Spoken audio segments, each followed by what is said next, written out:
Friends, आप सभी का स्वागत है यूनिक ब्लॉग निधि के एक नए ब्लॉग में। और उम्मीद करती हूँ कि आप सभी अच्छे और स्वस्थ होंगे अपने जीवन में। तो आज हमारे घर में है सत्यनारायण जी की कथा, सत्यनारायण भगवान की कथा, जो कि होती है 1.25 महीने में हमारे यहाँ, मतलब बेबी होने के 1.25 महीने बाद कथा की जाती है, घर में पूजा की जाती है। तो वही कथा आज होनी है। तो उसके लिए अभी हमें ना पूरा घर साफ़ करना है। तो यहाँ पे देखिए यशी नहा चुकी है, ये एकदम नहा के फ्रेश हो चुकी है। बाबू अभी सो रहा है, बाबू सो ही रहा है। और अभी पूरा घर साफ़ करना है। मतलब देखिए अभी भी कथा हमारे यहाँ कुछ होता है ना फंक्शन, तो ये कितना परेशान करती है, कितना परेशान करती है बाबू को। दिखाती हूँ, देखो वो सो रहा है लेकिन ये लड़की परेशान कर रही है उसको, ये उसको सोने नहीं देती है। देखो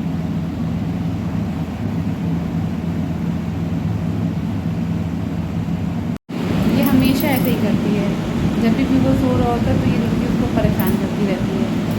बहुत बहुत बहुत परेशान करती है ये उसको, बहुत ज़्यादा। छोटा सा है भाई लेकिन बहुत परेशान करती है उसे।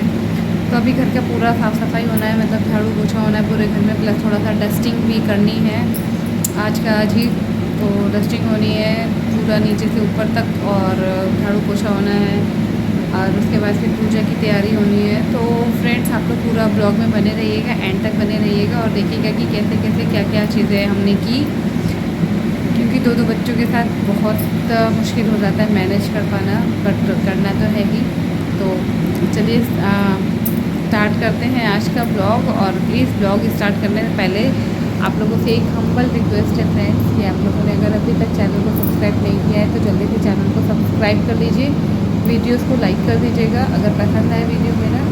और वीडियो पसंद तभी आएगा जब आप पूरा वीडियो देखोगे, और अगर पसंद आए तो लाइक कीजिएगा और चैनल को सब्सक्राइब कीजिएगा। बेल आइकन प्रेस करना बिल्कुल मत भूलिएगा, ताकि मेरी हर वीडियो की नोटिफिकेशन आपको मिलती रहे। और शेयर कीजिएगा, कमेंट कीजिएगा कि आपको ब्लॉग मेरा कैसा लगा और कहाँ से आप देख रहे हो मेरा ब्लॉग। तो चलिए स्टार्ट करते हैं आज का ब्लॉग। ओके, तो यहाँ पे सब साफ़ सफाई में मेरे पति देव मेरा पूरा साथ दे रहे हैं, और यहाँ पे सब साफ़ सफाई हो चुकी है। और मैं यहाँ किचन में छोला चढ़ा रही हूँ, क्योंकि जो भी 2-4 लोग आएंगे, ज़्यादा लोगों को इनवाइट नहीं किया है हमने, क्योंकि मेरे अंदर बहुत ज़्यादा ताकत नहीं थी बहुत ज़्यादा काम करने की, तो इसलिए मैंने बहुत ज़्यादा लोगों को नहीं इन्वाइट किया। बट जो भी लोग आ रहे हैं तो उनके लिए छोला बना रही थी आज मैं खाने में, तो इसलिए छोला मैं चढ़ा रही हूँ जब तक किचन में। तो यहाँ पे छोला उबालने की में ना, आप यहाँ पे कुछ ड्राई मसाले होते हैं, वो आप अगर आप इसमें डाल देते, जैसे दालचीनी है, लौंग है, 4-5 तेज पत्ता है और बड़ी इलायची, तो वो मैंने डाल के उबालने के लिए रख दिया है छोले को। और यहाँ पे मैं बना रही हूँ पूजा के लिए पंजीरी। तो पंजीरी इसमें आटे की बनती है, और सत्यनारायण पूजा में पंजीरी की बहुत ही महत्वपूर्ण भूमिका होती है, क्योंकि जो सत्यनारायण भगवान जी होते हैं उन्हें पंजीरी का ही भोग लगता है, प्रसाद चढ़ता है। तो यहाँ पे मैं 1 किलो आटे की पंजीरी बना रही हूँ। तो 1 किलो आटे को ना कढ़ाई में भूनने में मुझे बहुत ज़्यादा तकलीफ़ होती थी, क्योंकि मुझे बहुत ज़्यादा हाथ पैरों में दर्द हो रही थी। तो मैंने 2 से 3 बार ना गैस बंद कर के बनाया है। और यहाँ पे देखिए पंडित जी आ गए थे और पूजा की सब तैयारी हो रही थी, सब लोग आ चुके थे पूजा के लिए। तो यहाँ पे जब तक पंडित जी पूजा की सब तैयारी हो गई थी, हम लोग बस पूजा पे बैठने ही वाले थे। तो यहाँ पे फाइनली पूजा जो है वो हो गई है पूरी, और अब लास्ट में हो रहा है हवन, क्योंकि पूजा के लास्ट में हवन होता है। तो यहाँ पे हवन हो रहा है, और हवन में आप देख रहे हो जैसे कि हम लोग कर रहे हैं हवन। और सत्यनारायण पूजा होने के बाद ना अब ये है कि मैं कहीं भी जा सकती हूँ, कहीं भी हम लोग आ सकते हैं। मतलब अब घर में ना शुद्धिकरण है, अभी तक घर में पूजा नहीं हो रही थी, मंदिर में दिया नहीं जलाया जा रहा था, क्योंकि शादी के 1.25 महीने तक घर को अशुद्ध माना जाता है। तो इसलिए अब घर हमारा जो है वो पूरी तरह से शुद्ध हो चुका है, और अब हम घर में मंदिर में दिया भी जल सकता है, पूजा हो सकती है, और मतलब अब हम कहीं भी बाहर आ जा सकते हैं। ऐसे अभी तक मैं कहीं भी बाहर किसी के घर नहीं जा सकती थी बच्चे को लेके, बेबी को लेके, लेकिन अब जो है इस पूजा के बाद अब मैं कहीं भी बाहर जा सकती हूँ। तो अभी कहीं भी बाहर जाने से पहले हम बेबी को लेके जाएंगे मंदिर, सबसे पहले दर्शन कराने के लिए, और उसके बाद ही कहीं और हम जाएंगे।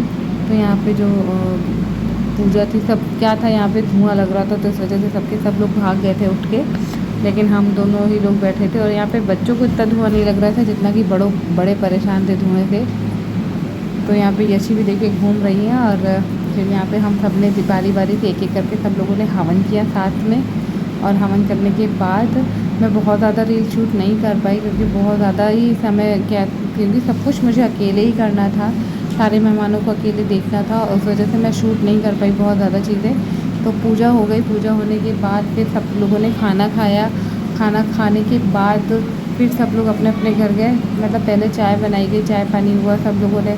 हाँ 8 बज गए थे हम लोगों को वो सब करते करते, और हम और सब लोग इतना थक गए थे ना, इतना ज़्यादा थक गए थे हम दोनों लोग कि एकदम बिल्कुल एकदम ताकत नहीं थी।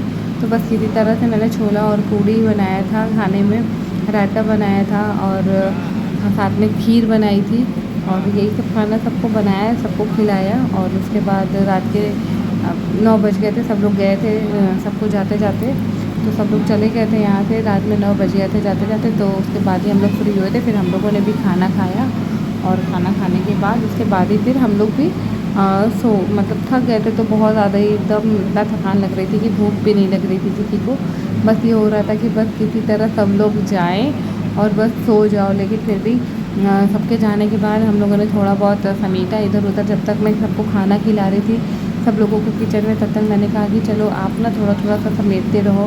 तो मेरे पति देव ने पूरा पूरा सहयोग किया है आज के काम में मेरा, मतलब साफ़ सफाई में लेके कह लीजिए हर चीज़ में पूरा सहयोग दिया इन्होंने मेरा।